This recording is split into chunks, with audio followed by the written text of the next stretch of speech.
We're on the multiple mirrors. Are you all yet? We're in the hook queue. We're all right on multiple mirrors.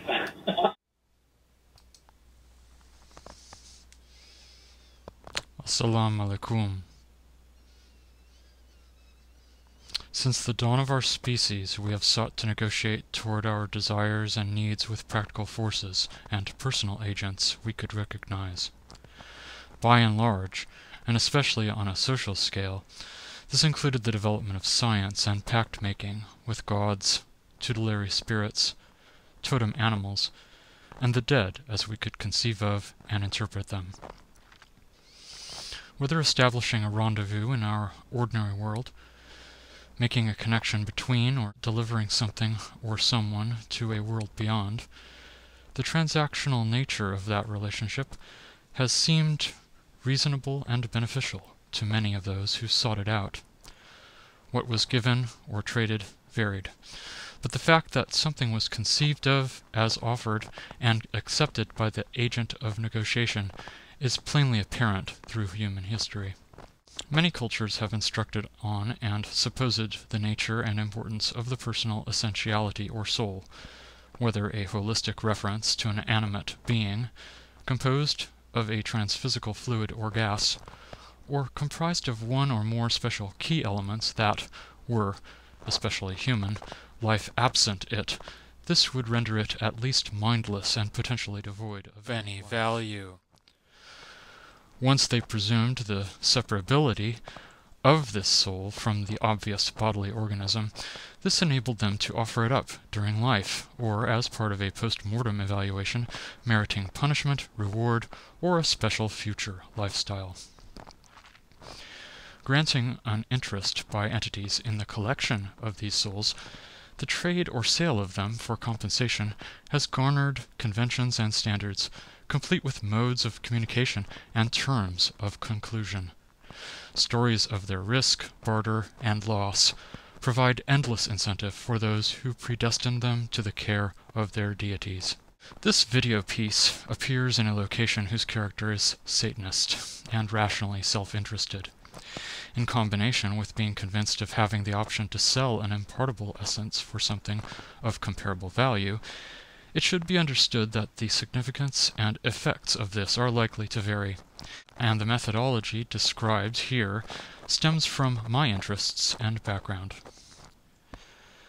Preparations recommended for this endeavor include an undertaking of mystical advancement, so as to arrive at a complete appreciation of your soul's value, as well as either a mastery of the art of summoning or the services of one who can effect the result on your behalf. Embark on a thorough study of demonology so as to come to know the reason Satan wants souls and what she is going to be willing to trade for them. At the onset of a Saturday, at midnight, preferably on the same evening of a dark moon, with flame from your birthday cake, from another pact burning, or one kindled by a sorcerer with a black spark, light a black sabbatic goat candle which has been empowered by a fallen or failed cleric, a demonolator, or a pact-bound Satanist. With black arts powder, effect the sigil of Satan upon wild ground, a hallowed ground that has been desecrated, a graveyard, or at a crossroads, burning mounds of mullein and balls of benzoin, and then invoke, intone, chant, or vibrate invitations such as Ha Satanas, Ho Satanas, Ave Satanas, Ia Mastema, Ildabeot, or some other embracing summoning. Should you have no skill in this, employ a conjurer for hire. Wielding a blade, bathed in a full evening's light of a blue moon, honed to sharpness and never before having tasted blood, slice a portion of your skin associated by emotional intensity and symbolism as to its location. Your chest, wrist, hand, face, or genitals, for example, and use the sanguinary issue to sign a contract of sale. To be most effective, this commercial receipt should be made of virgin parchment, either of old-style pelt or of a paper you yourself have crafted out of wood or paper pulp fibers. ideally on a Wednesday summer solstice. Use what you can, and if you own a business or have access to business-style sales receipt books, then a page of a special number, 9/666, could be used with something like the following format.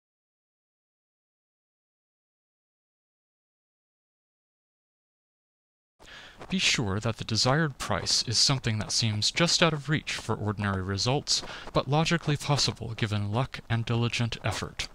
Satan will be working within the constraints of the natural world to effect the outcome or condition desired, as leveraged against the enhanced potency of your approach to gain. The most cautious, and potentially least compensated, append to this sale a duration, finite in extent, at the end of which the compact may be renewed or curtailed by either party.